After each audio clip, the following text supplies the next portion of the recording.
Hi students, good evening. And voice clear கேக்குதாமா உங்களுக்கு? And voice clear கேக்குதாமா உங்களுக்கு? Okay சரி. சரி ஸ்டூடெண்ட்ஸ், ஓகே. நாங்க 2024ஆம் ஆண்டு பாஸ் பேப்பர்ஸ் பார்த்துட்டு வரோம். இந்த 2024ஆம் ஆண்டு பாஸ் பேப்பர்ஸ்ல முதல் 20 கொஸ்டினுக்குள்ள என்னென்ன நாங்க படிச்ச விஷயங்கள் இது வரைக்கும் நாங்க தியரி வைஸ் பாத்தீங்கன்னா 10 பாடம் வரைக்கும் முடிச்சிருக்கோம். இந்த 10 பாடம் வரைக்கும் பாத்தீங்களா இருந்தா அது உள்ளுக்கு என்னென்ன கேள்விகள் வந்திருக்கோ அதை தான் நாங்க என்ன செஞ்சுட்டு இருக்கோம், டிஸ்கஸ் பண்ணிட்டு இருக்கோம். ஸோ அப்ப 20 24வது கேள்வி வரைக்கும் உள்ள கேள்விகளை நாங்க பார்த்தோம். ஓகே, 24 24 கேள்விகளுக்குள்ள நம்ம படிச்ச விஷயங்கள் என்னென்ன விஷயங்கள் சம்மந்தப்படுத்திய கேள்விகள் எல்லாமே நம்ம பார்த்தாச்சு. ஓகே சரி. ஸோ அப்ப இப்ப நாங்க அடுத்ததா பார்க்க போறது என்னதுன்னு கேட்டீங்கன்னா 25வது இதுல இருந்து நாங்க பார்க்க போறோம். ஓகே சரி. இப்ப 25வது கேள்வியை பாருங்க. ஏனைய பதிய இனப்பெருக்க முறைகளுடன் ஒப்பிடுகையில், நல்லா கவனிச்சுக்கோங்க. நல்லா அந்த கேள்வி அம்மா என்னைக்குமே ஒழுங்கா கவனிங்க, அப்பதான் உங்களுக்கு ஆன்சர் பண்ணக்கூடியதாக இருக்கும். ஓகே சரி. Just minute.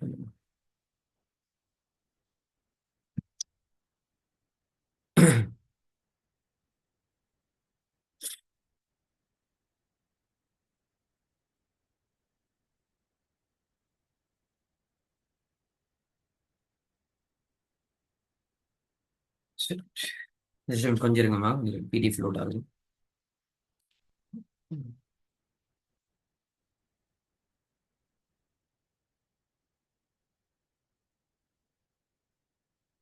நான் காட்டுற பிடிஎஃப் விளங்குதா உங்களுக்கு?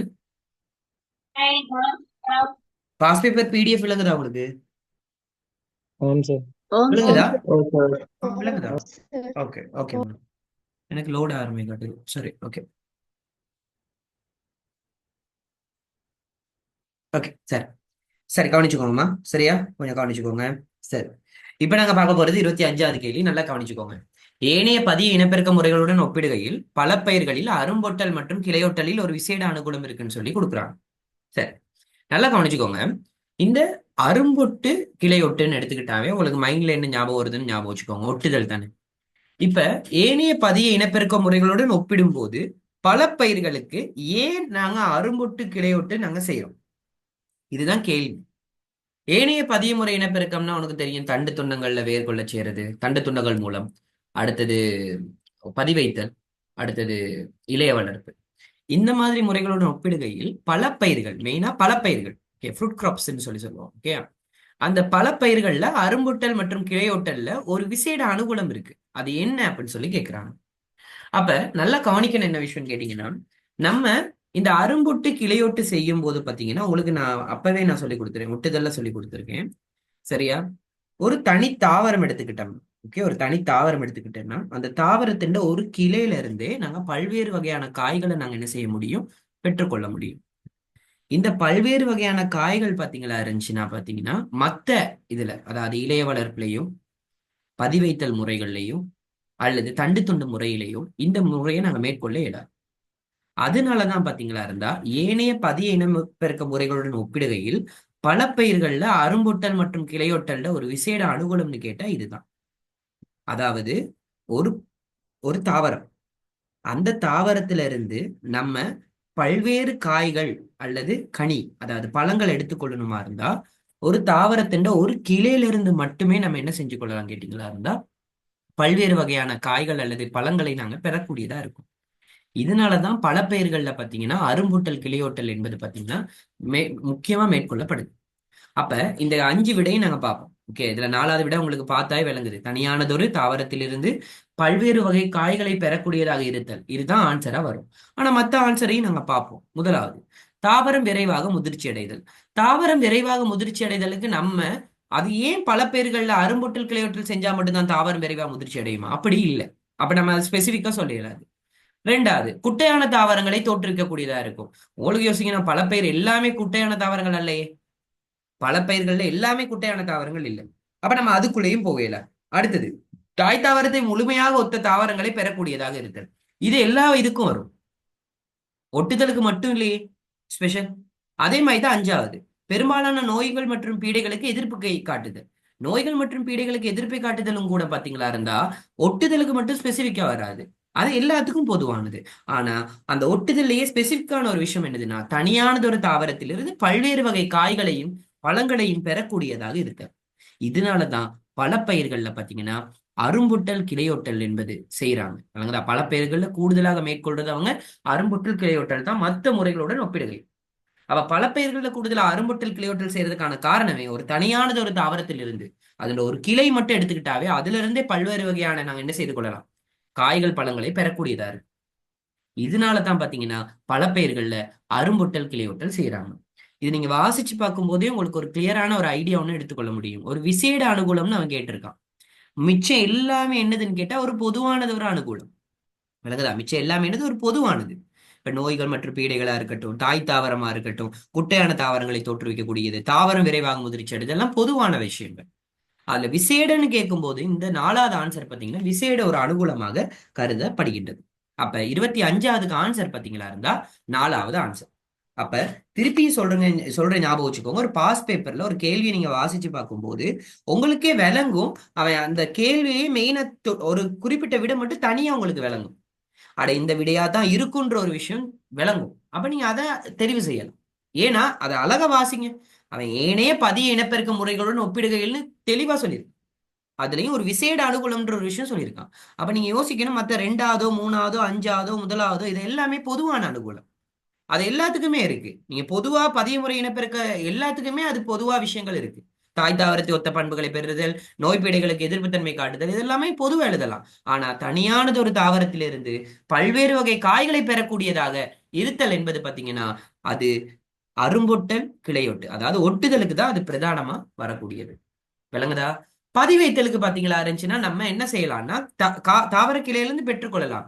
ஆனா நிறைய இடங்கள்ன்றது கஷ்டம் பதிவைத்தல். விளங்குதா? அதுலயும் நம்ம தெளிவா சொல்லணும். அது என்ன பதிவைத்தல், காற்று பதிவைத்தலா அல்லது சாரி தரை பதிவைத்தலா அப்படின்னு சொன்னா மட்டும்தான் எங்களுக்கு கிளியரா தெரியும். அப்ப இப்ப இருந்து உனக்கு மைண்ட் செட் வச்சுக்கோ என்னதுன்னா, கூடுதலா பல பெயர்கள் அவங்க செய்யறது ஒட்டுதல் தான். காரணம் என்னன்னா பல்வேறு வகைப்பட்ட காய்களை, விளங்குதா, பல்வேறு வகையான காய்களை, விளங்குதா, ஒவ்வொரு ஒரு உதாரணத்துக்கு சொல்றேனே, இப்ப இனிப்பு தோடையோட புளிப்பு தோடைய கலக்கிறது, ஒட்டுறது, இந்த மாதிரி பல்வேறு வகையான காய்களை எங்களால கனிகளையும் பெற்றுக்கொள்ளக்கூடியதா இருக்கும். அப்ப 25வது கேள்விக்கு ஆன்சர் பாத்தீங்கன்னா 4வது ஆன்சர். சரிதானே? அடுத்தது 26வது. இதுவும் பொதுவா நீங்க சொல்லக்கூடியதா இருக்கும். நீங்க யோசிங்க. ஒரு சாடி ஊடகம் ஒன்றை தெரிவு செய்யும் போது கவனிக்க வேண்டிய மிக முக்கியமான காரணிகள். உங்களுக்கு தெரியணும், ஒரு சாடி ஊடகம் ஒன்றை நீங்க தெரிவு செய்றீங்க. விளங்குதா? ஒரு சாடி ஊடகம் அப்படின்னா என்ன? சாடி ஊடகம்னா என்னது? அதாவது சாடி நாற்று மேடையில நீங்க பயன்படுத்துற ஊடகம். அது என்னவா வேணாலும் இருக்கலாம். ஆனா உனக்கு கிளியரா சொல்லி கொடுத்த சாடி ஊடகத்தை தெரிவு செய்யும் போது மிக முக்கியமான காரணிகள்ல ஒன்று உனக்கு தெரியும், தெளிவா தெரியும். எது எது தெளிவா உனக்கு தெரியும்? சாடி ஊடகம் ஒன்றை நீ தெரிவு செய்றியா இருந்தா அந்த டைம்ல நம்ம கவனிக்க வேண்டியது எது தெளிவா உனக்கு சொல்லுவோம். யோசி. கேக்குறேன். சாடி ஊடகம் ஒன்றுல தெரிவு செய்யும் போது பத்தியா இருந்தா நீ சாரி உதாரணத்துக்கு கேக்குறேன். சாடி ஊடகத்துல எந்த வகையான மண்ணை நாங்க கூடுதலா தெரிவு செய்யறோம்? எந்த வகையான மண்? அத சொல்ல எனக்கு. கொஞ்சம் ஈஸியா யோசிச்சு பாரு. சாடி ஊடகம்னா ஒரு உதாரணம் சொல்றேன், நாட்டுச்சாடின்னு யோசிச்சுக்கோ. இல்லாட்டி மணல் நாட்டு மண். ஓகே. மேடைன்னு மணல் மண் அல்லது மணல் இருவாட்டி மண். நீ யோசிக்கணும், மணல் மண்ணை நாங்க தெரிவு செய்யறோம் கூடுதலாக தாவர நாற்று மேடைகளா இருக்கட்டும், அது மணல் தெரியும், மணல் நாற்று மேடையே எடுத்துக்கலாம். அப்ப ஒரு சாடி ஊடகம்ன்ற தெரிவு செய்யும் போது கூடுதலா நாங்க தெரிவு செய்யறது மணல் அல்லது மணல் இருவாட்டி மண். அப்ப அந்த மணல் அல்லது மணல் இருவாட்டி மண்ல கூடுதலா நாங்க இது பண்றது கான்சென்ட்ரேட் பண்றது என்னதுன்னு கேட்டீங்கன்னா நீர் நீர்வடி. வடிப்பு திறன். Yes, good. நீர் வடிப்பு திறன். இதுதான் மெயினா நாங்க டார்கெட் பண்றோம். அப்ப அந்த நீர்வடிப்பு உள்ள ஆன்சர் எது எதுன்னு யோசி. 1வது ஆன்சரும் 3வது ஆன்சரும். அல்ல யோசி, 3வது ஆன்சர்ல நைதரசன் அளவை கொடுத்திருக்காங்க. நீ யோசிக்கணும், நைதரசன் அளவுக்கு நாங்க எக்ஸ்டர்னலா நாங்க என்ன செய்யலாம்? பசலை வழங்க போறோம். அப்ப சாடி ஊடகத்துல நைதரசன் அளவை நாங்க கருத்தில் கொள்ள மாட்டோம். விளங்குதா? சரியா? கருத்தில் கொள்ளலாம். அது மிக முக்கியமான காரணிகளுக்குள்ள வராது. அப்ப ஒரு சாடி ஊடகத்துல நாங்க தெரிவு செய்யற மணல் மண் அல்லது மணல் இருவாட்டி மண்ணை நாங்க முக்கியமா கருத்தில் கொள்வது நீர் வடிப்பு. அதுக்கு அடுத்ததா கவனத்தில் கொள்றது என்னதுன்னா காற்றோட்டம். விளங்குதா? அதுல தெரிஞ்சிருக்கணும், காற்றோட்டம் இல்லை இந்த இடத்துல, அதுவும் பில காற்றோட்டம் வந்திருக்க கூட காற்றூட்டம்ன்ற ஒரு விஷயம் வந்திருக்கணும். ஏன்னா சாடி ஊடகம் ஒன்றை தெரிவு செய்யும் போது முறையான காற்றோட்டம் இருந்தா மட்டும்தான் என்ன செய்ய முடியும்னா அந்த தாவர வேர்கள் சாடி ஊடகத்துல பரம்பி வளரும். முறையான நீர்வடிப்பு இருந்தா மட்டும்தான் என்ன செய்யப்படும் கேட்டீங்களா இருந்துச்சுன்னா நீரானது பாத்தீங்கன்னா கீழ் நோக்கி செல்லும்.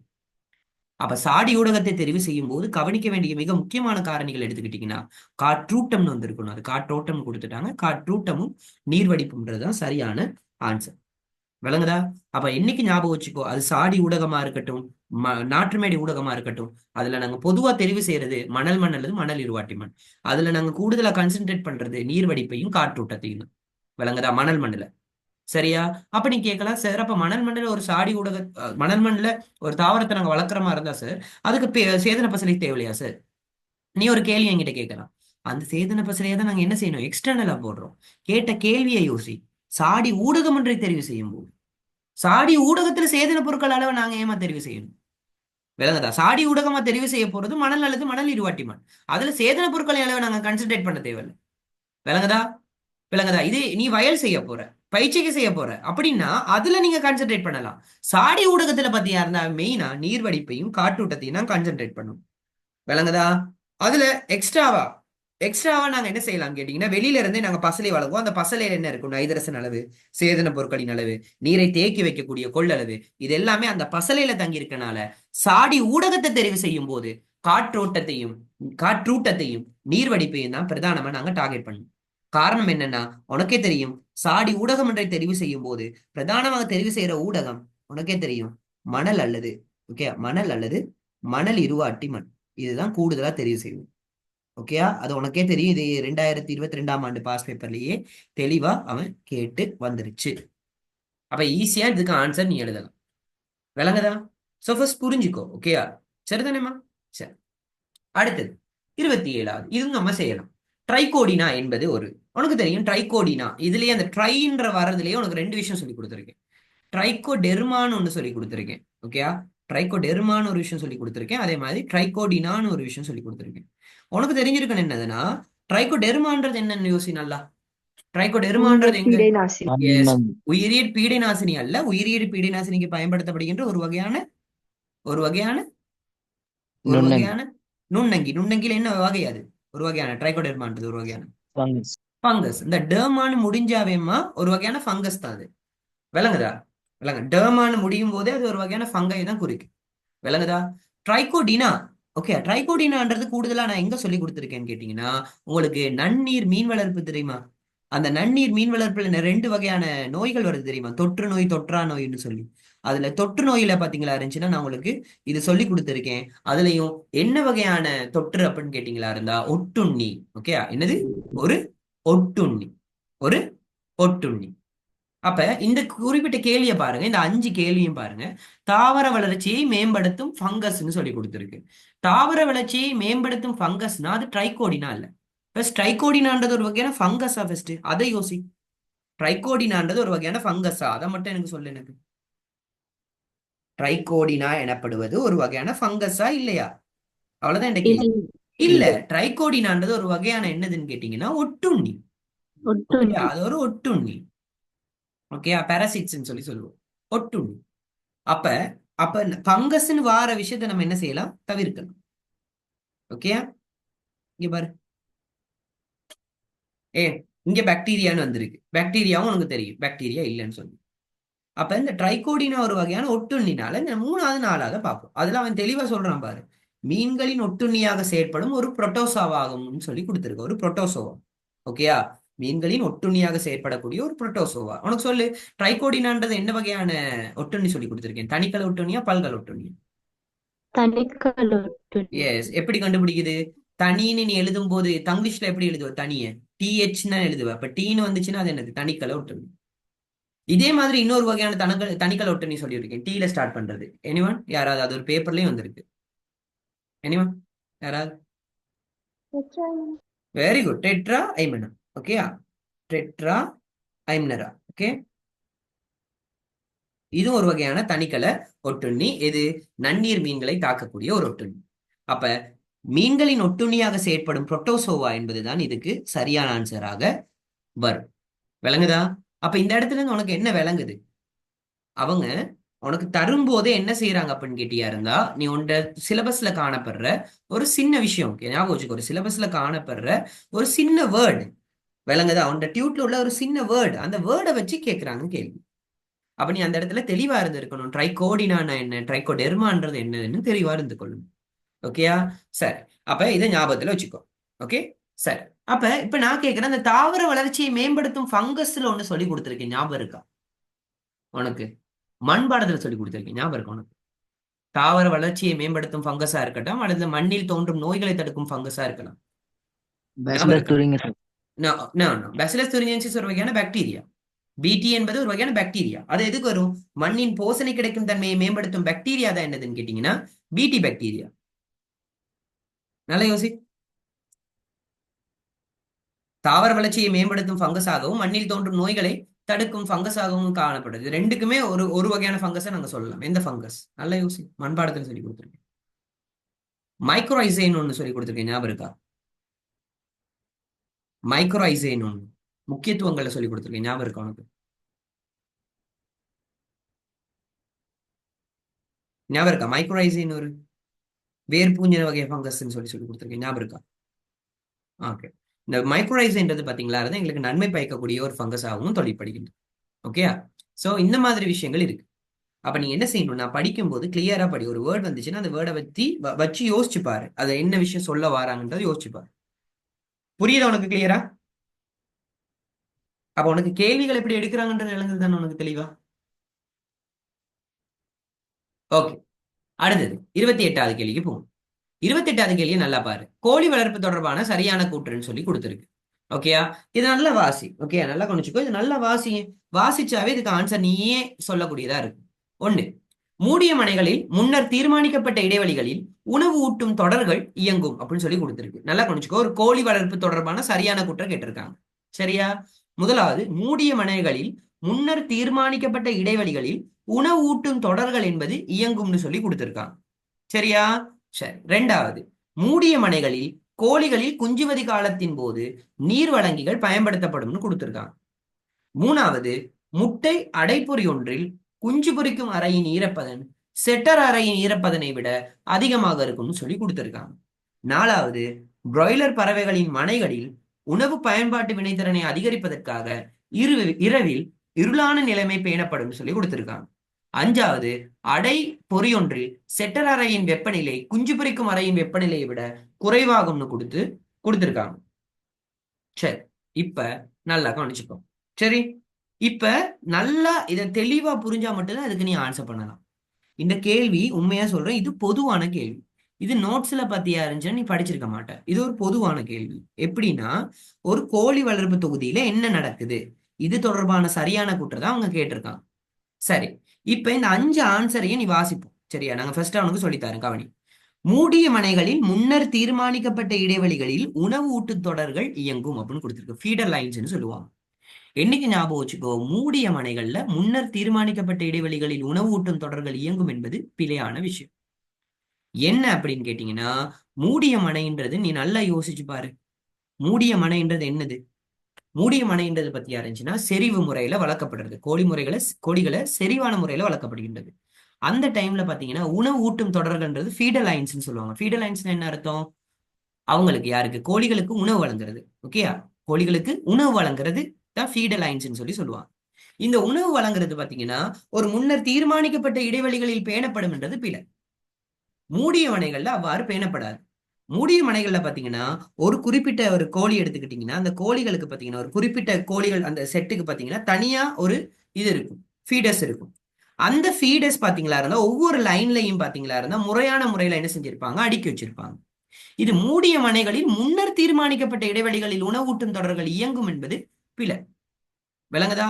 அது உணவூட்டும் தொடரா இருக்கட்டும், நீர் வழங்கும் தொடரா இருக்கட்டும், அது எல்லாமே பாத்தீங்களா இருந்துச்சுன்னா மூடிய மனைகள்ல, நல்லா யோசிச்சுக்கோங்க, மூடிய மனைன்னா என்ன அர்த்தம்? செறிவான முறையில வளர்க்கப்படுறது. விளங்குதா? சோ செறிவான முறையில வளர்க்கப்படும் போது நல்லா யோசிங்க, மூடிய மனைகளில் முன்னர் தீர்மானிக்கப்பட்ட இடைவெளிகளில் உணவூட்டும் தொடர்கள் இயங்கும் என்பது பாத்தீங்கன்னா பிழையான ஆன்சர். மூடிய மனையில நாங்க அந்த மாதிரி பேண மாட்டோம். உணவூட்டும் தொடர்களை பாத்தீங்கன்னா முறையான இடைவெளியில, தீர்மானிக்கப்பட்ட இடைவெளிகள்ல பேண மாட்டோம். அது எங்களுக்கு ஏற்கனவே தெரியும். இந்த கோழிகளை இந்த ரேஞ்சுக்குள்ள வளர்க்க போறோம்னா அந்த கோழிகளுக்கு ஒரு ஃபீடர் மாதிரி, நடுவுல ஒரு ஃபீடர்ஸ் மாதிரி நாங்க வச்சுக்கொள்வோம். அது முதலாவது. ரெண்டாவது, மூடிய மனைகளில் கோழிகளின் குஞ்சுவதி காலத்தின் போது நீர்வழங்கிகள் பயன்படுத்தப்படும். உனக்கு யோசிக்கணும்னா நீர்வழிகள் நிப்பிள் ட்ரிங்கர். நிப்பிள் ட்ரிங்கர்ன்றது பாத்தீங்கன்னா கோழிகளுக்கு என்ன குடிக்கிறது, தண்ணி குடிக்கிறது. நீ யோசிச்சுக்கோ, குஞ்சுவதி காலத்தின் போது பாத்தீங்களா இருந்துச்சுன்னா யோசிச்சுப்பா, நிப்பிள் ட்ரிங்கர் எல்லாம் வைக்க மாட்டோம். வழங்குதா? அப்ப மூடிய மனைகளில் கோழிகளின் குஞ்சுவதி காலத்தின் போது பாத்தீங்கன்னா நீர்வழங்கிகள் வழங்குறதுன்றது பாத்தீங்களா இருந்தா பிழையான விஷயம். நீர்வழங்கிகள் வரமாட்டோம். நம்ம எதுக்காக வளர்ப்போம் அப்படின்னு கேட்டா, வைக்கிறது பாத்தீங்கன்னா ஒரு சின்ன பாத்திரம், நீர் நீர் அதுல தலை மட்டும் பாத்தீங்களா இருந்துச்சுன்னா இப்படி நம்ம இதாக்குற மாதிரி, ஓகேயா? தலை மட்டும் பாத்தீங்களா இருந்துச்சுன்னா அந்த போயிட்டு தண்ணி குடிக்கிற மாதிரி ஒரு வகையான பாத்திரம் தான் பயன்படுத்தும். நிப்பிள் ட்ரிங்கர் எல்லாமே எதுக்கு பயன்படுத்துறதுன்னு கேட்டீங்கன்னா வளர்ந்த கோழிகளுக்கு தான் பயன்படுத்துறது. விளங்குதா? வளர்ந்த கோழிகளுக்கு. குஞ்சுவதி காலத்தின் போது அப்படி பயன்படுத்துறது அல்ல. உங்களுக்கு தெரியும் ஒரு பிராய்லர்ட குஞ்சுவதி காலம் எவ்வளவு சாதாரணமா? எத்தனை நாட்கள்? 7 to 11. அதாவது 2 வாரங்கள். விளங்குதா? 2 வாரங்கள்னு சொல்லலாம், 14 நாட்கள். நீங்க சொல்றதும் சரிதான். ஓகே, சோ கிட்டத்தட்ட 2 வாரங்கள். விளங்குதா? இதுதான் பிராய்லர்ட பாத்தீங்கன்னா குஞ்சுவதி காலம் 14 நாட்கள். ஓகே, அதாவது 2 வாரங்கள் ஞாபகம் வச்சுக்கோங்க. அப்ப இந்த விஷயத்துல பாத்தீங்களா இருந்தா முதலாவது ஆன்சரும் பீல, 2வது ஆன்சரும் பீல. 3வது ஆன்சரை பார்ப்போம். முட்டை அடைப்பொறி. ஓகேயா? இவன் ஃபுல்லாவே பொதுவா கோழி வளர்ப்பு சம்பந்தப்படுத்தி தான் கேட்டிருக்கான். அப்ப முட்டை அடைப்பொறி ஒன்றில் குஞ்சு பொரிக்கும் அறையின் ஈரப்பதன். உனக்கு தெரியும் குஞ்சு பொரிக்கும் அறைனா என்னன்னு சொல்லி. உனக்கு தெரியும் முட்டை அடைப்பொறியில சில முட்டை அடைப்பொறியில ரெண்டுமே. ஓகேயா? குஞ்சு பொரிக்கும் அறையின்னு ஒண்ணு இருக்கும். சரியா? முட்டைகளை பாத்தீங்களா இருந்துச்சுன்னா வைக்கிறது, அதாவது முட்டைகள், அதாவது 19 நாட்களுக்கு பிறகு பாத்தீங்களா இருந்தா முட்டையை வைக்கிற ஒரு அறை ஒண்ணு இருக்கும். ஓகேயா? உங்களுக்கு ஃபர்ஸ்ட் அடைப்பொறின்றது தெரியுமா தெரியாதா? ஃபர்ஸ்ட் அடைப்பொறியை பத்தி கேள்விப்பட்டிருக்கீங்களா இல்லையா?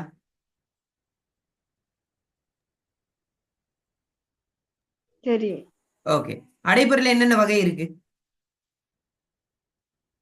கேபினட் வகை, தட்டை வகை. சரி, ஓகே ஓகே, சரி ஓகே, சரியா? நல்லா கவனிச்சுக்கோ. ஓகே, இப்ப நல்லா கவனிச்சுக்கோ. குஞ்சு பொரிக்கும் அறையின் ஈரப்பதன் ஒண்ணு கொடுத்திருக்கு, செட்டர் அறையின் ஈரப்பதன் கொடுத்திருக்கு. ஃபர்ஸ்ட் செட்டர்னா என்னன்னு உனக்கு சொல்லிடுறேன். செட்டர் அப்படின்னா என்ன அர்த்தம்னா, நீ சாதாரணமா பாத்தியா இருந்துச்சுன்னா ஒரு அடைகாப்பான் பொறியில பாத்தீங்கன்னா முட்டைகளை 21 நாட்கள் நீ வைக்க போற. விலங்க அதிலும் குறைவான நாட்கள் தான் வைக்க போறேன். இந்த இடத்துல நான் தெளிவா சொல்லிக் கொள்றேன். செட்டர்ன்றது எதுன்னு கேட்டியா இருந்தா, நீ அடைகாப்பன் பொறியில வைக்கும் போது பத்தியா இருந்தா 2 வகையான அறை இருக்கும். ஒண்ணு குஞ்சு பொரிக்கிறதுக்கான பகுதி ஒண்ணு இருக்கும், இன்னொன்னு அடைகாப்பதற்கான பகுதி ஒண்ணு இருக்கும். இந்த செட்டர்னு சொல்றது என்னன்னா அடைகாப்பதற்கான பகுதி. விளங்குதா? இந்த செட்டர்ல அடைகாப்பதற்கான பகுதி 18 நாட்களுக்கு பாத்தீங்கன்னா அந்த முட்டைகளை நாங்க வச்சுக்கொள்ளும். நான் ஏற்கனவே அதுல சொல்லியிருக்கேன், படிச்சு கொடுக்கும்போது சொல்லியிருக்கேன். செட்டர்ல பாத்தீங்களா, செட்டர்னா என்னது? அடைகாப்பான் பொறி. அடைகாப்பான் பொறியில அடை காக்கிற இடம். விளங்குதா? அந்த அடைகாக்கிற பகுதியில பாத்தீங்கன்னா 18 நாட்கள் இருக்கும். அந்த 18 நாட்களுக்கு பிறகுதான் பாத்தீங்களா இருந்துச்சு நம்ம எதுக்கு மாத்துவோம்? அந்த 18 நாட்களுக்கு பிறகுதான் நாங்க எதுக்கு மாத்துவோம்? குஞ்சு பொரிக்கும், எஸ், எச்சருக்கு மாத்துவோம். குஞ்சு பொரிக்கும் பகுதிக்கு நாங்க மாத்துவோம். இதுல உனக்கு தெரிஞ்சிருக்கும் என்னன்னா, இதுல நான் தெளிவா உனக்கு சொல்லி தரேன். ஓகேயா? குஞ்சு பொரிக்கும் பகுதி இருக்குதானே? ஓகேயா? நல்லா கவனிச்சுக்கோ. குஞ்சு பொரிக்கும் பகுதி எடுத்துக்கிட்டீங்களா இருந்தா அந்த குஞ்சு பொரிக்கும் பகுதி என்பது, ஓகேயா, நல்லா கவனிச்சுக்கோ, குஞ்சு பொரிக்கும் பகுதியிட வெப்பநிலை குறைவா இருக்கணும். கடைசி டைம்ல குஞ்சு பொரிக்கும் பகுதியிட அறையின் வெப்பநிலை எப்படி இருக்கணும்? குறைவா இருக்கணும். நான் உனக்கு சொல்றத விளங்குதா விளங்கலையா? இப்ப நான் சொல்றது விளங்குதா இல்லையா? ஓகே, சரி. உனக்கு தெரியணும், உனக்கு வெப்பநிலை எதுக்காக தேவை? முளைய விருத்திக்காக தேவை. குஞ்சு பொரிக்கும் பகுதியில, ஓகேயா, உனக்கு வெப்பநிலையை விட எது முக்கியம்னா ஈரப்பதம் தான் முக்கியம். ஏன்னா தெளிவா சொல்றேன், நல்லா கவனிச்சுக்கோ. குஞ்சு பொரிக்கும் பகுதியில முட்டைகளோட முளைய விருத்தி முற்றாக பூர்த்தி அடைஞ்ச பிறகு முட்டையில இருந்து குஞ்சு வெளியே வர்றதுக்கான காலம் தான் குஞ்சு பொரிக்கும் பகுதியில இருக்கு. குஞ்சு பொரிக்கும் பகுதியில டைம்ல பாத்தீங்கன்னா நாங்க வெப்பநிலை குறைவா வைக்கணும். உனக்கு தெரியும் வெப்பநிலை குறைவுனா ஈரப்பதன் எப்படி கூட. அப்ப என்னைக்கும் ஞாபகம் வச்சுக்கோ, குஞ்சு பொரிக்கும் அறையில நாங்க எப்பயும் வெப்பநிலை எப்படி பேணணும்? குறைவாக. அப்ப ஈரப்பதன் எப்படி இருக்கும்? ஈரப்பதன் எப்படி இருக்கும்? அதிகமாக இருக்கும். சரி, செட்டர் இருக்கு தானே? செட்டர்னா என்ன அர்த்தம்? 18 நாட்கள் நாங்க அந்த முட்டைய செட்டர் பகுதி, அதாவது இன்குபேஷன்ல வைக்க போறோம். இன்குபேஷன் என்னது? அடை காக்குற இடத்துல வைக்க போறோம். அந்த அடை காக்குற இடத்துல வெப்பநிலை கூடவா இருக்கணும், ஈரப்பதன் குறைவா இருக்கணும். விளங்குதா? வெப்பநிலை கூடவா இருக்கணும், ஈரப்பதன் குறைவா இருக்கணும். இதுதான் மெயின். அப்ப இந்த பாயிண்ட்ல சொல்றது சரியா? நீயே சொல்ற எனக்கு. முட்டை அடைப்பொறியில் குஞ்சு பொரிக்கும் அறையின் ஈரப்பதனானது செட்டர் அறையின் ஈரப்பதனை விட அதிகமாகும் சொல்லி கொடுத்திருக்கு. சரியா பிள்ளையா? சரி. ஏன் சரி? நீ யோசி. ஏன் சரின்னு எனக்கு காரணம் சொல்லு. ஏன்னா அதுல வெப்பநிலை குறைவாகவும் ஈரப்பதன் அதிகமாகவும் இருக்கணும் குஞ்சு பொரிக்கும் பகுதியில. எஸ். அப்ப குஞ்சு பொரிக்கும் பகுதியில பத்தியா இருந்துச்சுன்னா வெப்பநிலை பத்தியா இருந்துச்சுன்னா குறைவா இருக்கணும். அப்ப ஈரப்பதன் அதிகமா இருக்கணும். எதை விட அதிகமா இருக்கணும்? செட்டர், அதாவது அடை காக்கும் பகுதியை விட. செட்டர்னா அடை காக்கும் பகுதி. அந்த அடை காக்கும் பகுதியை விட குஞ்சு பொரிக்கும் பகுதியில பத்தியா இருந்தா வெப்பநிலை குறைவா இருக்கணும். அப்ப ஈரப்பதன் எப்படி இருக்கும்? அதிகமா இருக்கணும். அப்ப இந்த மூணாவது ஆன்சர் தான் பாத்தீங்களா இருந்தா இதுல சரியா வரும். ஓகேயா? முதல் ரெண்டையுமே நாங்க எடுக்க இயலாது. ஏன்னா இது கோழி வளர்ப்பு தொடர்பான சரியான கூற்றை தான் அவன் கேட்டிருக்கான். விளங்குதா? அடுத்தது நாலாவது, பிராய்லர் பறவைகளின் மனைகளில் உணவு பயன்பாட்டு வினைத்திறனை அதிகரிப்பதற்கு இரவில் இருளான நிலைமை பேணப்படும்ன்றது பிழையான ஆன்சர். உணவு பயன்பாட்டு வினைத்திறனை அதிகரிக்கிறதுக்கு பாத்தீங்கன்னா சற்று ஒளி வழங்கும் நிலைமை தான் நாங்க இரவுல பேணுவோம். இரவில் இருளான நிலைமை பேணப்படும்ன்றது பிழையான விஷயம். உணவு பயன்பாட்டு வினைத்திறனை அதிகரிக்கிறதுக்கு பிராய்லர் பறவைகள்ல பாத்தீங்கன்னா சற்று ஒளி நிலைமை வழங்கப்படும் பிராய்லர் பறவைகளுக்கு. சற்று ஒளி நிலைமை வழங்கப்படும் பிராய்லர் பறவைகளுக்கு. இந்த நாலாவதும் பாத்தீங்களா இருந்துச்சுன்னா பிழையானது. விளங்குதா? சற்று ஒளி நிலைமை வழங்கணும், இருளான நிலைமை பேணப்படக்கூடாது. அதுக்குன்னு ஓவரா நாங்க ஒளியும் வழங்கக்கூடாது. சற்று ஒளிர்வான அதாவது ஒளி கிடைக்கக்கூடிய நிலைமையில நம்ம வச்சிருக்கணும். சோ இது பிழை. அடுத்தது அஞ்சாவது, அடைப்பொறி ஒன்றில் செட்டர் அறையின் வெப்பநிலை குஞ்சு பொரிக்கும் அறையின் வெப்பநிலையை விட குறைவுன்னு கொடுத்திருக்கு. இது பிழையா சரியா யோசி.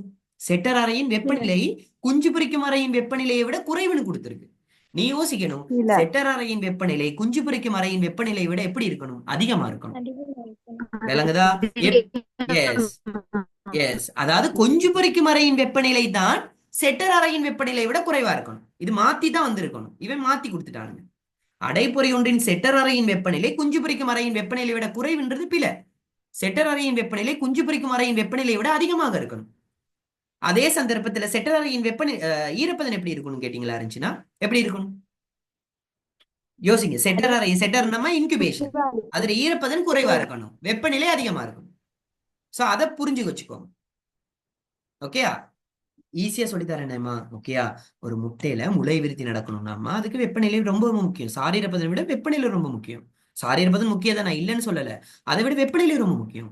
அப்ப வெப்பநிலை இருந்தா தான் முளை விருத்தி நடைபெறும். அப்ப செட்டர் அறையில முக்கியம் என்னதுன்னா வெப்பநிலை. விளங்குதா? அப்ப சாரீரப்பதன் குறைவா தான் இருக்கும். அதே மாதிரி பாத்தீங்கன்னா குஞ்சு பொரிக்கும் அறை, குஞ்சு பொரிக்கும் அறைய டைம்ல பாத்தீங்களா இருந்தா முளை விருத்தி ஃபுல்லா பூர்த்தி அடைஞ்சிருக்கும். அந்த டைம்ல பாத்தீங்களா இருந்துச்சுன்னா ஈரப்பதன் கூடவா இருக்கணும், வெப்பநிலை குறைவா இருக்கணும். இதை மைண்ட் தாட்ல வச்சுக்கோங்க. அப்ப நீங்க ஈஸியா என்ன செய்யலாம்? ஆன்சர் பண்ணக்கூடியதா இருக்கு. உனக்கு தெளிவா தெரியுதுமா, ஒரு வெப்பநிலை ஒரு இடத்துல கூடவா இருந்தா அந்த இடத்துல சாரீரப்பதன் குறைவா தான் இருக்கும். விளங்குதா? சோ அதான் ஞாபகம் வச்சுக்கோ. சரி, அடுத்தது 29வது. இதுவும் உனக்கு சொல்லி கொடுத்திருக்கேன். கெரமலானாக்கம், கெரமலீனாக்கம், மிலாட் கபில நிறமடைதல் என்பன தொடர்பான 3 கூற்றுகள் பின்வருமாறுன்னு சொல்லி கொடுத்திருக்கு. ஏ, கெரமலீனாக்கம் ஒரு நொதியத்தின் மூலம் தூண்டப்படும் தாக்கமாகும். நல்லா யோசிச்சு பாரு. கெரமலாக்கம் என்பது நொதியம் சார் கபிலர் மாதலா, நொதியம் சாரா கபிலர் மாதலா? கெரமலாக்கமும் நொதியம் மிலாட்டாக்கமும். சாரா. நொதியம் நொதியம் சாரா. சாரா. எஸ், நொதியம் சாரானாமா நல்லா யோசிக்கணும். இங்க முதலாவது பாயிண்ட் என்ன கொடுத்திருக்கான்? ஒரு நொதியத்தின் மூலம் தூண்டப்படும் தாக்கம்னு கொடுத்திருக்கான். அது பிழை. ஏன்னா கெரமலானாக்கம், கெரமலாக்கம் அப்படின்றது என்னதுன்னா ஒரு சுக்ரோஸ்மா. சுக்ரோஸ் உனக்கு தெரியும். சுக்ரோஸ்னா C12H22O11. சுக்ரோஸ்ல பத்தியா இருந்துச்சுன்னா அதை வெப்பப்படுத்த போறோம். வெப்பப்படுத்தும் போது அதுல இருந்து நீர் அகற்றப்படும். நீர் அகற்றப்படும் போது சுக்ரோஸ் ஃபர்ஸ்ட் என்னவா மாறும்னா கெரமலானாக மாறும். கெரமலான்ல இருந்து கெரமலீனாக மாறும். கெரமலீனா மாறும் போதே உங்களுக்கு பொற்கபிலம் உருவாகும். அதாவது ஒரு கோல்டிஷ் பிரவுன் கலர் வர்ற மாதிரி ஒரு தோற்றம் வரும். கெரமலீன் வந்து கடைசி என்னவா மாறும்? ஹியூமினா மாறும். இந்த ஹியூமின் கருமை நிறமாக இருக்கும். நல்லா கட்டும் கபிலம் கலர்ல, கருப்பு கலர்ல இருக்கும். கருப்பு நிறம் கடும் கபில கலர்ல இருக்கும். கடும் கபிலம். அப்ப இந்த ஹியூமின்றது தான் புற்றுநோயை ஏற்படுத்தக்கூடிய ஒரு காரணம். சோ கெரமலானாக்கமும் மிலாட்டாக்கமும் ரெண்டுமே உங்களுக்கு தெரியும் நொதியம் சாரா கபிலர் மாதல். ஆகவே ஏ என்பது பிழை. பி, தாழ்த்தலுக்குள்ளான சீனி மெலாட் தாக்கத்திற்கு தேவைப்படும் பிரதான பதார்த்தமாகும். உனக்கே தெரியும். சரி. எஸ், உனக்கே தெரியும். தாழ்த்தலுக்குள்ளான சீனி என்பது மெலாட் தாக்கத்திற்கான தேவைப்படும் பிரதான பதார்த்தம் என்பது சரி. ஏன்னா உனக்கே சொல்லி கொடுத்திருக்கேன். எனது ஒரு தாழ்த்தல் வெள்ளத்துக்கும் மிலாட்டாக்கம்னு என்ன சொல்லி கொடுத்திருக்கேன்? ஒரு தாழ்த்தல் வெள்ளத்துக்கும் எதுக்கும் நடைபெற அமினோ அமிலம். எஸ், அமினோ அமிலத்துக்குடைய இடையில நடைபெற தாக்கம். ஆகவே பி என்பது சரி. அப்ப உனக்கு தெரியும் பி சரியா இருந்துச்சுன்னா எந்த ஆன்சர் கட்டாயம் வராது, முதலாவது ஆன்சர் வராது, என்னது ஏ மூணாவது வரும். ஆன்சரும் வராது. இல்ல ஏ வராது. மூணாவதுன்னு சொல்லல, சாரி, மூணாவது நாங்க இன்னும் பார்க்கலையே. ஓகே, சோ ஏ வார ஆன்சர் வராது தானே. ஏ வார ஆன்சர் வராதுன்னா எது எது ஏ வார ஆன்சர்? முதலாவதும் நாலாவதும் ஏ வார ஆன்சர், அப்ப வராது. அதே மாதிரி கட்டாயம் பி வரணுமே. கட்டாயம் பி வரணும்னா உனக்கே தெரிஞ்சிடும் என்னது, மூணாவது ஆன்சரும் வராது. கட்டாயம் பி வரணும். மூணாவது ஆன்சர்ல பி இல்லாதனால மூணாவது ஆன்சர் வெட்டிடும். கேட்டது உண்மையான கூற்று. அப்ப ரெண்டாவது ஆன்சர் இல்லாட்டி அஞ்சாவது ஆன்சர் தான். அப்ப சியை பார்ப்போம். கெரமலான அக்கம் மிலாட்டாக்கு ஆகிய இரண்டும் எப்போதும் உணவுகளில் பொருத்தமற்ற நிலைமைகளை ஏற்படுத்தும் என்பது பிழை. பிழை. ஏன் ஏன் அப்படின்னு கேட்டீங்கன்னா, கெரமலாக்கமும் மிலாட்டாக்கம் இது ரெண்டுமே எடுத்துக்கிட்டா இதுல நன்மை பொருத்தமற்ற நிலைமையும் இருக்கு, பொருத்தமான நிலைமையும் இருக்கு. உதாரணத்துக்கு ஒரு சாக்லேட் எடுத்துக்கோங்க. சாக்லேட்டும் ப்ரௌனிங் மூலமா நடக்கிறது தான். விளங்குதா? சாக்லேட்ன்றது ஒரு ப்ரௌனிங் மூலமா நடக்கிறது, அவ்வளவு தேவையில்ல. கருப்பட்டின்றது ஒரு ப்ரௌனிங் மூலமா நடக்கிறது, கேரமலைசேஷன் மூலமா நடக்கிறது. அது நன்மை தானே எனக்கு பயக்குது. அது உணவில் பொருத்தமற்ற நிலைமை உண்டாக்கும் என்பது பிழையான ஆன்சர். விளங்குதா? ஆகவே கெரமலாக்கம் மிலாட்டாக்கம் என்பது பத்தியா இருந்தா உணவுகளில் பொருத்தமற்ற நிலைமைகளை ஏற்படுத்தும் என்பது பிழையானது. ஏன்னா பொருத்தமான நிலைமையும் உருவாக்கும், பொருத்தமற்ற நிலைமையும் உருவாக்கும். அதை ஞாபகத்துல வச்சுக்கோ. எது பொருத்தமற்ற நிலைமையை மட்டும் உருவாக்கும்? எந்த கபிலர் மாதர்? நொதியம் நொதியம் சார் கபிலர் மாதர். ஓகேயா? அதுவும் தெரிஞ்சு வச்சுக்கோ. உனக்கு தெரிஞ்சிருக்கணும் நொதியம் சார் கபிலர் மாதல்ன்றது மெயினா எந்த நொதியம் தொழிற்படுது? நொதியம் சார் கபிலர் மாதல்ல பாலிஃபீனால் ஆக்சிடேஸ் நொதியம்ன்றது தெளிப்படுது. ஆகவே இந்த கேள்வியை பொறுத்த வரைக்கும் எந்த ஆன்சர் சரி அப்படின்னா பி மாத்திரம் தான் சரியான ஆன்சர். விளங்குது தானே? ஓகே, அப்ப இது ஈஸியான ஒரு விஷயம். ஓகே, சரி, அடுத்தது. ஓகேயா? இலங்கையில் உணவு சுட்டிகளுக்கான நிற சமிஞ்சை முறைமை, அதாவது டிராபிக் லைட் சிஸ்டம் அறிமுகப்படுத்தப்பட்டுள்ளதன் பிரதான நோக்கம். ஓகே, உனக்கு தெரியும் டிராபிக் லைட் சிஸ்டம்ன்றது பத்தியா இருந்தா உனக்கு மெயினா அறிமுகப்படுத்தப்பட்டதுக்கான காரணத்தை நான் சொல்றதுக்கு முதல்ல டிராபிக் லைட் சிஸ்டம்னா என்னன்னு சொல்லிடுறேன். டிராபிக் லைட் சிஸ்டம் அப்படின்றது என்னதுன்னு கேட்டீங்களா இருந்தா, அதாவது அந்த உணவுல சீனி எவ்வளவு அடங்கி இருக்குன்றத குறிப்பிட்டு காட்டுறது. அது நீங்க பாத்திருக்கீங்களா இல்லையா? டிராபிக் லைட் சிஸ்டம் உணவு சுட்டிகள்ல பாத்திருக்கீங்களா இல்லையா? இல்லைன்னா காட்ட வேணா உங்களுக்கு. ஏதாவது உணவுகள்ல பார்த்தது இல்லையா டிராபிக் லைட் சிஸ்டம்னு சொல்லி 3 கலர்ஸ் வச்சுட்டு அவங்க அதை பிரிச்சு ஹையா, மீடியமா, லோவான்னு சொல்லி அவங்க என்ன செய்வாங்க, சொல்லுவாங்க. ஓகே, உதாரணத்துக்கு வேணா காட்டுறேன்.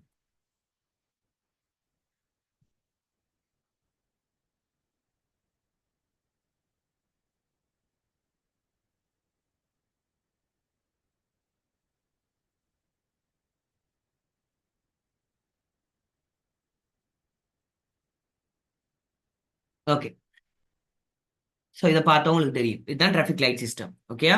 ஸோ இதுல மெயினா காட்டியே இருக்கு உங்களுக்கு. ஓகேயா? ஸோ இது ட்ரிங்க் மட்டும் இல்லாம, ஓகேயா, இது சீனின்னு மட்டும் இல்லாம, ஓகேயா, எல்லா விஷயத்தையும் சீனியா இருக்கட்டும், உப்பா இருக்கட்டும், ஓகேயா, அந்த விஷயங்களை எடுத்து காட்டுறது தான் இந்த விஷயம். ஓகேயா? இதுதான் டிராபிக் லைட் சிஸ்டமா இருக்கு. ஓகேயா? ஸோ இதை பார்த்தீங்கன்னா உங்களுக்கு வேலை. ஸோ டிராபிக் லைட் சிஸ்டம் இது ஒரு உணவுல எடுத்துக்கிட்டீங்களா இருந்துச்சுன்னா, ஒரு உதாரணத்துக்கு எடுத்துக்கிட்டீங்கன்னா ஒரு கூல்ட்ரிங்க் எடுத்துக்கிட்டீங்கன்னா அந்த கூல்ட்ரிங்க்ல ஒரு விஷயம் காட்டும். ஓகேயா? இப்படி கூல்ட்ரிங்க்ல பாத்தீங்களா இருந்துச்சுன்னா என்னது, ஒரு கலர் ஒன்று காட்டும். ஓகேயா? அந்த கலர்ல அவங்க குறிப்பிட்டே காட்டியிருப்பாங்க டிராபிக் லைட் சிஸ்டத்தை. உதாரணத்துக்கு இந்த டிராபிக் லைட் சிஸ்டத்தை இன்னும் கொஞ்சம் உங்களுக்கு சொல்லணும்னா இதை பாத்தீங்கன்னா உங்களுக்கு விளங்கும். கிட்டத்தட்ட பாருங்க, இதுதான் மெயினான விஷயம் டிராபிக் லைட் சிஸ்டத்துல. பாரு, per 100 கிராம் எல்லாமே per 100 கிராம்ல ஹை, மீடியம், லோ. அதாவது கிரீன் கலர் வந்துச்சுன்னா அது லோன்னு சொல்லி அர்த்தம் எல்லாமே. மீடியம் வந்தா ஆரஞ்சு கலர், ஹைன்னு வந்துச்சுன்னா அது ரெட் கலரை குறிக்கும். அது 3 விஷயத்த டிராபிக் லைட் சிஸ்டத்துல காட்டுறாங்க. ஒன்னு சுகர், இன்னொன்னு ஃபேட், இன்னொன்னு சால்ட். அதாவது சீனி, உப்பு, கொழுப்பு, 3 விஷயத்த இதுல காட்டுறாங்க. ஓகே, சோ டிராபிக் லைட் சிஸ்டத்தை பத்தி கட்டாயம் தெரிஞ்சு வச்சுக்கோ. உதாரணத்துக்கு இந்த கூல் ட்ரிங்க்ஸ்ல எல்லாமே பாத்தீங்கன்னா இந்த விஷயத்த காட்டியிருப்பாங்க. இப்போ உதாரணத்துக்கு பச்சை கலர்னா அது குறைந்த சீனியை குறிக்கும். இதுன்னா நடுத்தரமான சீனி. ரெட் கலரா இருந்துச்சுன்னா அதிக அளவு சீனியை குறிக்கும். சோ இந்த மாதிரி விஷயங்கள் இருக்கு. விளங்குதா? ஸோ அப்போ டிராபிக் லைட் சிஸ்டம்ன்றது பார்த்தீங்கன்னா ஒவ்வொரு ஃபுட் ப்ராடக்ட்ஸ்லையும் பார்த்தீங்களா இருந்தா இது எப்பயோ எங்க அறிமுகப்படுத்தப்பட்டது அப்படின்னு கேட்டிங்களா இருந்துச்சுன்னா ஸ்ரீலங்கால இல்ல, அதுக்கு முதவே நிறைய நாடுகள் அறிமுகப்படுத்தப்பட்டதை ஸ்ரீலங்கால பார்த்தீங்களா இருந்துச்சுன்னா கிட்டத்துல தான் எனக்கு தெரிஞ்சு நான் ஓ லெவல் டைம்ல அந்த டைம்ல இருந்து தான் எனக்கு அறிமுகப்படுத்தப்பட்டதா விஷயம். அப்ப இது ஞாபகம் வச்சுக்கோங்க, இதுக்கு பேர் தான் டிராபிக் லைட் சிஸ்டம்னு சொல்லுவாங்க. ஓகேயா? ஸோ இந்த டிராஃபிக் லைட் சிஸ்டம்ன்றது மெயினா குறிச்சு காட்டுறது 3 விஷயத்தை தான். ஒண்ணு சீனி, உப்பு, கொழுப்பு. ஏன் அப்படின்னு கேட்டீங்கன்னா, இந்த 3 விஷயம் கூடுனாலும் பிரச்சனை தான் எங்களுக்கு, ரொம்ப குறைஞ்சாலும் பிரச்சனை தான். விளங்குதா? சோ இதுல ரொம்ப பிரச்சனை இப்ப கூடும் போதுதான். விளங்குதா? சோ அதனாலதான் பாத்தீங்கன்னா ஸ்ரீலங்கா போன்ற நாடுகள் அந்த நாடுகள்ல பாத்தீங்கன்னா இந்த டிராஃபிக் லைட் சிஸ்டம்ன்ற ஒரு விஷயத்த கொண்டு வந்தாங்க. சரியா? சரி. இப்ப இந்த டிராஃபிக் லைட் சிஸ்டத்துல முறை என்ன அதுல கேட்டிருக்காங்க கேள்வி பாரு. இலங்கையில் உணவு சுட்டிகளுக்கான நிற சமிஞ்சை முறை டிராஃபிக் லைட் சிஸ்டம் அறிமுகப்படுத்தப்பட்டுள்ளதன் பிரதான நோக்கம் என்னன்னு கேட்டிருக்காங்க. முதலாவது, போசனைகள் கிடைக்கக்கூடியதென காட்டுதல். ரெண்டாவது, சுட்டியின் கவர்ச்சி தன்மையை மேம்படுத்த. இது கட்டாயம் வராது, கவர்ச்சி தன்மைன்றது வராது. சோ ஷுவரா நம்ம இதை கேன்சல் பண்ணிக்கொள்வோம். அடுத்தது, உணவு சேர்மானங்கள் கிடைக்கக்கூடியதென காட்டல். இதுவும் எங்களுக்கு வராது. சேர்மானங்கள் அல்ல, ப்ரிசர்வேட்டிவ்ஸ் எதுவும் சேர்க்கிறத காட்டுறாங்களா? இல்ல. உணவின் வாழ்தகவு பற்றிய தகவல் வழங்குது, அதுவும் இல்லை. இதுல அந்த முதலாவதையும் அஞ்சாவதையும் பாருங்க. இந்த முதலாவது அஞ்சாவதை நீங்க பார்க்கும் போதே உங்களுக்கே தெரியும் என்னதுன்னு கேட்டீங்கன்னா, டிராஃபிக் லைட் சிஸ்டம்ன்றது மெயினா எதுக்கு அறிமுகப்படுத்தப்பட்டதுன்னா, ஒரு மக்களிடையே, ஓகேயா, எங்கட மக்களிடையே சுகாதாரம் பற்றிய விழிப்புணர்வை விருத்தி செய்தலுக்காக. அப்படின்னா என்ன அர்த்தம் அப்படின்னு கேட்டீங்கன்னா, ஓகே, அப்படின்னா என்ன அர்த்தம்னா, உதாரணத்துக்கு நான் எனக்கு டயபெட்டிஸ் பேஷண்ட்னு வச்சுக்கோ.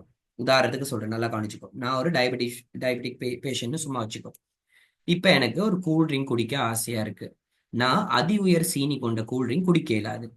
அப்ப எனக்கு எப்படி தெரியும் இது அதி உயர் சீனி கொண்டது, அதி உயர் கொழுப்பு கொண்டதா இருக்கட்டும், அதி உயர் இதா இருக்கட்டும், உப்பு கொண்டது இருக்குன்றது எப்படி எனக்கு தெரியும்? அப்ப அதை குறிச்சு காட்டுறதுக்காக தான் பாத்தீங்கன்னா மக்களிடையே சுகாதாரம் தொடர்பான விழிப்புணர்வை எடுத்து காட்டுறது. இந்த குறிப்பிட்ட உணவுல இவ்வளவு சீனி இருக்கு, இவ்வளவு உப்பு இருக்கு, இவ்வளவு கொழுப்பு இருக்குன்றத பாத்தீங்கன்னா எடுத்து காட்டுறதுக்காக தான் பாத்தீங்களா இருந்தா இந்த நிற சமிஞ்சை முறைமைன்னு ஒரு விஷயம் அறிமுகப்படுத்தப்பட்டுச்சு. ஓகே, என்னது? நிற சமிஞ்சை முறைமை. ஓகேயா?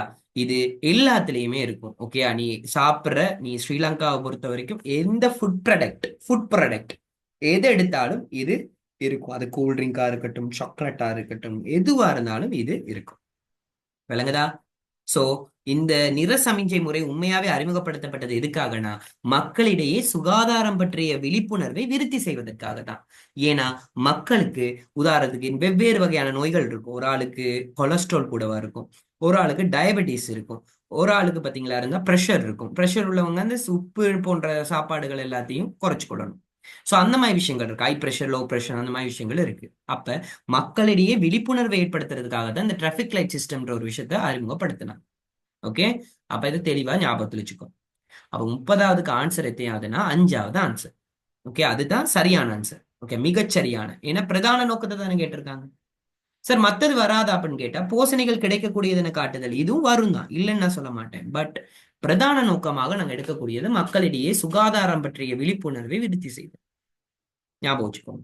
போசனைகள் கிடைக்கக்கூடியதுன்னு காட்டுதலுக்கு அவங்க தனியாவே என்னது இன்கிரீடியன்ஸ், அதுல பாத்தீங்கன்னா அதுக்கு கீழே பாத்தீங்கன்னா ஒரு இது ஒண்ணு கொடுத்திருப்பாங்க. ஓகே, என்னென்ன போசனைகள் எவ்வளவு அடங்கி இருக்குன்னு சொல்லி கொடுத்திருப்பாங்க. அது வேற, அது தனியா கொடுத்திருப்பாங்க. டிராபிக் லைட் சிஸ்டத்துல என்ன காட்டுறான்றதான் கேள்வி. டிராபிக் லைட் சிஸ்டத்துல அவன் மெயினா காட்டுறது மக்களிடையே சுகாதாரம் பற்றிய விழிப்புணர்வை விருத்தி செய்வதற்காக. அப்ப அதை புரிஞ்சா நீ இதுக்கு ஆன்சர் பண்ணிருக்க. புரியுதா உனக்கு? கிளியர்? Okay sir. அடுத்தது 31வது, உணவு சுட்டியிடல் தொடர்பான 3 கூற்றுகள் வருமாறு. ஓகே, இது உனக்கு ஏற்கனவே நானும் சொல்லி கொடுத்தேன். ஓகே, நல்லா கவனிச்சுக்கோ. உணவு சுட்டியிடல் தொடர்பான 3 கூற்றுகள் பின்வருமாறு அப்படி எடுத்துக்கிட்டீங்கன்னா, முதலாவது கூற்று, சந்தையில் காணப்படும் உற்பத்திகளை ஒப்பிடுவதற்கு சுட்டி பயன்படும் அப்படின்னு சொல்லி கொடுத்திருக்காங்க. சரி, இப்ப நான் சொல்றேன், உனக்கு ஞாபகம் வச்சுக்கோ. என்னதுன்னா, உணவு சுட்டியிடல் அப்படின்னு என்ன அர்த்தம்? பெயர் சுட்டியிடல். சரியா?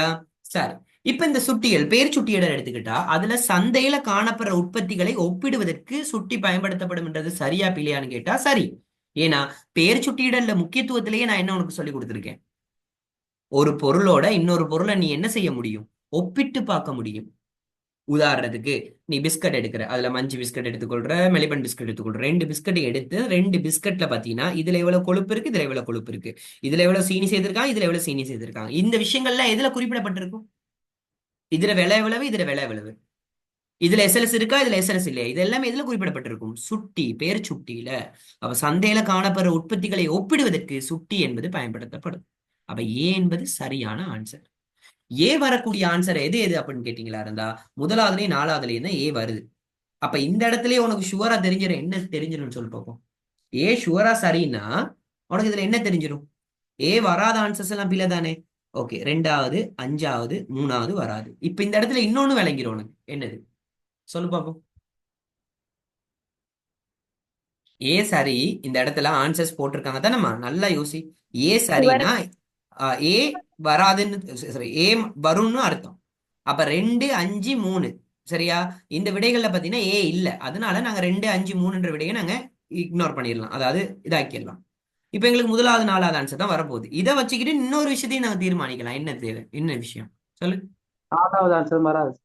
பி ஆன்சர் வரும். பி ஆன்சர் வராது. 4வது ஆன்சர் வராதுன்னு இல்ல, பி ஆன்சர் வராதுன்னு தெரிவு செஞ்சு கொள்ளலாம். ஏன்னா எனக்கு இருக்கிற சாய்ஸ்ல 1வது 4வது 2லயுமே பி இல்ல. அப்ப உனக்கு ஷுவரா தெரியும் பி என்பது வராது. எதுக்கும் வாட்சி பார்ப்போம். உணவு சுட்டியில் போசனை பற்றிய விடயங்கள் உள்ளடக்கப்படல் கட்டாய தேவையாகும். இப்ப நல்லா கவனிச்சுக்கோ. உணவு சுட்டியில போசனை பற்றிய விடயங்கள் உள்ளடக்கப்படல்ன்றது கட்டாய தேவைப்பாடுன்னு சொல்லி நம்ம சொல்ல முடியாது. ஏன் அப்படின்னு கேட்டீங்கன்னா, உணவு சுட்டியில கட்டாயமா உள்ளடக்கப்பட வேண்டிய விஷயங்கள் கொஞ்சம் இருக்கு. அதுல போசனை பற்றிய விடயங்கள் கட்டாயமா உள்ளடக்கப்படணும்ன்ற எந்தவித அரசாங்கத்தாலேயே எதுவுமே சொல்லப்படல. போசனை தொடர்பான விடயங்கள் விளங்குதா. ஆனா போசனை தொடர்பான விடயங்கள் எப்போ உள்ளடக்கப்பட வேண்டும்னா, நீ அதை தர நிர்ணய சான்றிதழோ அந்த மாதிரி விஷயங்கள் பெற்றுக்கொள்ளணும்னா கட்டாயம் உள்ளடக்கப்படணும். ஆனா அந்த உணவுல என்ன அடங்கியிருக்குன்னு சொல்லணும் தவிர, அந்த உணவுல இவ்வளவு போசனை இருக்கு. உதாரணத்துக்கு நீ சாதாரண ப்ராடக்ட பாரு, ஃபுட் ப்ராடக்ட் எடுத்துக்கோ. சில ஃபுட் ப்ராடக்ட் எடுத்துக்கிட்டீங்கன்னா அதுல என்னென்ன இன்கிரீடியன்ஸ் இருக்குன்னு சொல்லுவாங்க தவிர போசனை இருக்குன்னு சொல்ல மாட்டாங்க. அது எல்லாத்துலயும் சொல்ல மாட்டாங்க. விளங்குதா. சோ உணவு சுட்டியில் போசனை பற்றிய விடயங்கள் உள்ளடக்கப்படல் கட்டாய தேவையாகும் என்பது பாத்தீங்களா இருந்தா பிழையான ஆன்சர். ஏன்னு கேட்டீங்கன்னா, கட்டாயம் உள்ளடக்கப்பட வேண்டிய அவசியம் இல்லை. கட்டாயம் உள்ளடக்கப்பட வேண்டிய விஷயங்கள் இருக்கு. வர்த்தக பெயர், பொது பெயர், நான் சொல்லி கொடுத்த உங்களுக்கு வர்த்தக பெயர், பொது பெயர், நிகர நிறை அடங்கியுள்ள விஷயங்கள். அடுத்தது திகதி நாள் தொடர்பான குறியீடுகள், இதெல்லாம் தான் அடங்கி இருக்கணும். போசனை பற்றிய விடயங்கள் உள்ளடக்கப்படும் என்றது கட்டாய தேவைப்பாடு அல்ல. ஆனா கட்டாயம் எது உள்ளடக்கி இருக்கணும், அடங்கி இருக்க பொருட்கள் உள்ளடக்கி இருக்கணும். போசனை உள்ளடக்கணும்ன்றது அவசியம் இல்லை. இதுல இவ்வளவு போசனை இருக்கு, இவ்வளவு ஃபேக்ட் இருக்கு, இவ்வளவு இருக்கணும்னு அடங்கி இருக்கணும் அவசியம் இல்லை. ஆனா அப்படி அடங்கி இருக்கிற அந்த மாதிரி லேபிள்ஸ் எல்லாம் அடிக்கிற எல்லா பொருளும் பாருங்க, நீ எல்லா பொருளையும் பாரு, போசனை எவ்வளவு அடக்கி இருக்க அந்த நியூட்ரியன் ஸ்டேட்மெண்ட் ஒன்று கொடுப்பாங்க. அதுல அந்த நியூட்ரியன் ஸ்டேட்மெண்ட் எல்லாமே நல்ல நல்ல நிறுவனங்கள், பெரிய பெரிய நிறுவனங்கள்ல தான் அந்த விஷயங்கள், அவங்க SLS அந்த மாதிரி தரச்சான்றிதழ் பெற்ற நிறுவனங்கள் எல்லாமே அவங்களோட பெயர் சுட்டியில போசனை தொடர்பான விளக்கத்தையும் போட்டிருப்பாங்க. விளங்குதா. அது கட்டாய தேவை அல்ல. அடுத்தது சி, உற்பத்தியின் பொது பெயரை சுட்டியில் உள்ளடக்குதல் கட்டாய தேவையாகும்னு கொடுத்திருக்கு. சரி, நான் உனக்கு சொல்லி கொடுத்திருக்கேன், நல்ல ஞாபகம் வச்சுக்கோ. உற்பத்தியின் பொது பெயர் சுட்டியில உள்ளடக்கப்படுதல் கட்டாய தேவைன்னு இப்ப சொன்னா இல்லையா நான் உனக்கு? உற்பத்தியின் பெயர் இப்ப சொன்னேன்னா என்ன அடங்கியிருக்கணும் இப்பதான் சொன்னேன். பொது பேர் அடங்கியிருக்கணும், வர்த்தக பேர் அடங்கியிருக்கணும். விளங்குதா. கட்டாயம் அடங்கியிருக்கணும். விளங்குதா. அதே மாதிரி நாள் குறியீடுகளா இருக்கட்டும், அந்த உணவு கையாளல் தொடர்பான குறியீடுகளா இருக்கட்டும், அது திகதிகளா இருக்கட்டும், நிகர நிறை, விலை, அந்த மாதிரி விஷயங்கள் எல்லாமே குறிப்பிடப்பட்டிருக்கணும். போசனை பற்றிய விடயங்கள் உள்ளடக்கப்படணும்ன்ற கட்டாய தேவை என்பது அல்ல. ஆனா பொது பெயர், வர்த்தக பெயர், அதுல நிகர நிறை, விலை, நாள் தொடர்பான குறியீடுகள், கையாளல் தொடர்பான குறியீடுகள், என்னென்ன அடங்கியிருக்க வேண்டிய பொருட்கள், அடங்கியிருக்கிற பொருட்கள், இது எல்லாத்தையும் குறிப்பிடப்பட்டிருக்கும். ஆகவே சி என்பது சரியானது. ஆகவே இதுல எனக்கு உனக்கே தெரியும் ஏயும் சியும் சரி. ஆகவே இதுக்கு ஆன்சர் பாத்தீங்கன்னா 4வது ஆன்சர். ஓகேயா, புரியுதா, கிளியரா? சோ 9ஆம் பாடத்துல உங்களுக்கு பேரு சுட்டியிடல நான் சொல்லி கொடுத்திருக்கேன், வேணும்னா எடுத்து பாருங்க. அதுல தெளிவாவே நான் சொல்லி கொடுத்திருக்கேன், வேணா எடுத்து பாருங்க. ஓகேயா. ஓகே சரி. சோ இதை ஞாபகத்துல வச்சுக்கோங்க. அடுத்தது 32வது. ஓகேயா, 32வது எடுத்துக்கிட்டீங்களா, நல்லா கவனிச்சுக்கோங்க. ஆளுகைக்குட்பட்ட சூழல் விவசாயத்தின் போது கட்டுப்படுத்தப்படும் பிரதான சூழல் காரணிகள் 2 தருக அப்படின்னு கொடுத்திருக்கான். இது இன்னும் உனக்கு சொல்லி கொடுக்கல. ஓகேயா, இந்த கேள்வி பத்தியா இருந்தா உனக்கு இன்னும் நான் சொல்லி கொடுக்கல. ஓகேயா, ஏன்னா 11ஆம் பாடத்துல பத்தியா இருந்துச்சுன்னா இந்த விஷயங்கள் நான் சொல்லி கொடுப்பேன். உனக்கு 4 விஷயம் சொல்லி கொடுப்பேன். விளங்குதா. அதாவது வளி, ஒளி, காற்றோட்டம், வெப்பநிலை, இந்த மாதிரி விஷயங்கள் கூடுனா என்ன நடக்கணும், குறைஞ்சா என்ன நடக்கணும்னா சொல்லி கொடுப்பேன். சரியா. சோ இதை பொறுத்த வரைக்கும் பாத்தீங்கன்னா, ஆளுகைக்குட்பட்ட சூழல் விவசாயத்தின் போது கட்டுப்படுத்தப்படுகின்ற பிரதான சூழல் காரணிகளை பத்தி நான் இன்னும் சொல்லி கொடுக்காதனால இத்தைக்கு நான் விடுறேன். ஆனா உனக்கு தெளிவா ஒரு விஷயம் சொல்றேன், இதை படிச்சு கொடுக்கறதுக்கு முதலே சிம்பிளா ஒண்ணு சொல்றேன். ஒரு ஆளுகைக்குட்பட்ட சூழல் விவசாயம்னா என்னதுன்னு சொல்லி லாஸ்ட் கிளாஸ் உனக்கு சொல்லி கொடுத்தேன் 11ஆம் பாடத்துல. என்னது? கட்டுப்படுத்தப்பட்ட நிபந்தனையின் கீழான பயிர் செய்கைன்னு சொல்லி சொன்னேன். இந்த கட்டுப்படுத்தப்பட்ட நிம்மதியின் கீழான பயிற்சிகளமா நாங்க வெப்பநிலையை கட்டுப்படுத்தலாம், ஒளியை கட்டுப்படுத்தலாம், வலி நான் காற்றோட்டத்தை கட்டுப்படுத்தலாம், ஈரப்பதனை கட்டுப்படுத்தலாம். அதுல கட்டுப்படுத்தப்பட வேண்டிய பிரதான சூழல் காரணிகள் ரெண்டுன்னு கேட்டா வெப்பநிலையும் ஒளியும். இதுதான் கட்டாயம் கட்டுப்படுத்தணும். நோட் பண்ணிக்கோ, வெப்பநிலையும் ஒளியும். இதுதான் கட்டாயம் கட்டுப்படுத்த வேண்டிய விடயம். வெப்பநிலையும் ஒளியும் இதுதான் கட்டாயம் கட்டுப்படுத்த வேண்டிய விடயங்கள். இது நான் படிச்சு கொடுக்கும்போது தெளிவா சொல்லித்தாரேன். ஓகேயா? சோ இதை நான் படிச்சு கொடுக்கும்போது அதை தெளிவா நான் உனக்கு சொல்லித்தாரேன். அப்போ ஒரு ஆளுகைக்குட்பட்டனா கட்டுப்படுத்தப்பட்ட சூழல் நிபதியின் கீழான பயிற்சிகையில கட்டுப்படுத்தக்கூடிய பிரதான சூழல் காரணிகள் ரெண்டுன்னு கேட்டாங்கன்னா வெப்பநிலையும் ஒளியும் தான். அதை தவிர வேற என்னதுன்னு கேட்டா வளி மற்றும் ஈரப்பதன். ஓகேயா? சோ இதுல யோசிச்சு பாருங்க, காற்றோட்டம்ன்ற ஒரு விஷயம் வந்திருக்கு, அழகதா. அதே மாதிரி இதுல பாருங்க காற்றோட்டம் வந்திருக்கு. இதுல பாருங்க ஆக்சிஜன் மட்டம், கார்பன் ஆக்சைடு மட்டம் வந்திருக்கு. ஆக்சிஜன் மட்டம், கார்பன் ஆக்சைடு மட்டம் இதெல்லாமே எங்க கட்டுப்படுத்தணும் அப்படின்னு கேட்டியா இருந்தா ஒரு களஞ்சிய சாலையில, ஒரு உணவு பதார்த்த களஞ்சிய சாலையில தான் பாத்தீங்கன்னா இந்த மாதிரி விஷயங்களை நீ என்ன செய்யணும், கட்டுப்படுத்த வேண்டிய தேவை உனக்கு இருக்கு. அப்ப தெளிவா தெரிஞ்சு வச்சுக்கோ, ஒரு கட்டுப்பாட்டு சூழல் நிபதியின் கீழான பயிற்சிகையில பாத்தீங்கன்னா நீ கட்டாயமாக கட்டுப்படுத்த வேண்டிய விஷயங்கள் என்னன்னா வெப்பநிலை, ஒளி. இதுதான் கட்டாயம். அதை தவிர்த்து வேற என்ன வரும் அப்படின்னா வளி மற்றும் யாருன்னா காற்று. ஓகேயா? வளி, அடுத்தது ஈரப்பதன். ஓகேயா? சோ தயவு செஞ்சு சொல்றேன், வெப்பநிலை, ஒளி தான் பிரதான முக்கியமான காரணி. அதுக்கப்புறம் தான் வளி, அடுத்தது ஈரப்பதன். ஓகே? சோ இதை போட்டு குழப்பிக்கொள்ளாது. இது ஈஸியா நீ ஆன்சர் பண்ணக்கூடிய ஒரு கொஸ்டின். சோ இதை மற்ற கொஸ்டின் எல்லாமே நாங்க இன்னும் படிக்காத கொஸ்டின்ஸ். இதை படிச்ச பிறகுதான் நம்ம என்ன செய்ய முடியும். அப்ப இந்த இடத்துல இருந்து உனக்கு என்ன தோணுது? இந்த இவ்வளவு விஷயம் நீங்க படிக்கும் போது இதுல இருந்து என்ன தோணுது உனக்கு? நம்ம இப்ப படிச்சு இருக்கிறத வச்சுக்கிட்டே நம்ம எத்தனை கேள்வி வரைக்கும் ஆன்சர் பண்ணலாம்? ஒரு 30 கேள்வி வரைக்கும், அதாவது 50 கேள்வியில 30 கேள்வி வரைக்கும் ஆன்சர் பண்ணலாம். அப்ப இந்த இடத்துல உனக்கு என்ன விளங்குது? இந்த இடத்துல சொல்லு பாப்போம், என்ன விளங்குது? அப்ப நீ படிக்கிற grade 12 syllabus. Yes, very good, நல்லா திங்க் பண்றமா, நல்லா குட். அதாவது 12 சிலபஸ்ல நாங்க கூடுதலாக கவனம் செலுத்தணும். அதுக்குன்னு 13 விட்டுற இயலாது. 12 சிலபஸ்ல கூடுதலா கவனம் செலுத்தணும். ஏன்னா 50 கேள்வியில கிட்டத்தட்ட ஒரு 30 கேள்விகள், 30 ஒரு 28 கேள்விகள் மாதிரி பாத்தீங்கன்னா 12 சிலபஸ்ல இருந்து தான் வருது. அப்ப 12 சிலபஸ் ஒழுங்கா என்ன செய்யணும் கேட்டியா இருந்துச்சுன்னா படி. இப்போ 12 சிலபஸ்ல கிட்டத்தட்ட நாங்க 10ஆம் பாடம் வரைக்கும் முடிச்சாச்சு, 11ஆம் பாடம் போய்கொண்டு இருக்கு. அங்கிட்டு 12ஆம் பாடமும் நம்ம ஸ்டார்ட் பண்ணிடுவோம். ஓகே? நாளைக்கு உங்களுக்கு கிளாஸ் இல்லம்மா. ஓகே, நாளைக்கு அந்த வெசாக்னால எனக்கு கொஞ்சம் வெளியில போக வேண்டி இருக்கு. ஓகேயா? ஸோ ஒரு கெட் டுகெதர் ஒன்று இருக்கு. ஸோ அதனால நாங்க போக வேண்டியதா இருக்கு, வேற வழி இல்லை எனக்கு. அது சின்ன வயசு ஃப்ரெண்ட்ஸ் எல்லாமே சேர்றாங்க.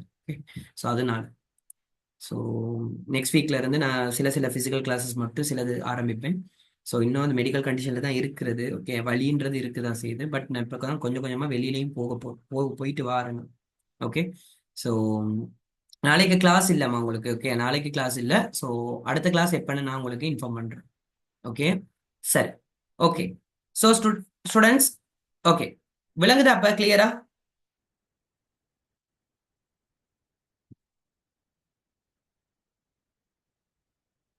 ஓகே, ஸோ அப்ப இந்த இடத்துல இருந்து உங்களுக்கு என்ன விளங்குதுன்னா பாஸ் பேப்பர்ஸ்ல கிட்டத்தட்ட உங்களுக்கு என்னென்ன விஷயங்கள் வரைக்கும் வருது? இப்ப பாஸ் பேப்பர்ஸ்ல கிட்டத்தட்ட 30 கேள்விகள் நீங்க இப்ப வரைக்கும் படிச்சிருக்கிறது வரைக்கும் வருது.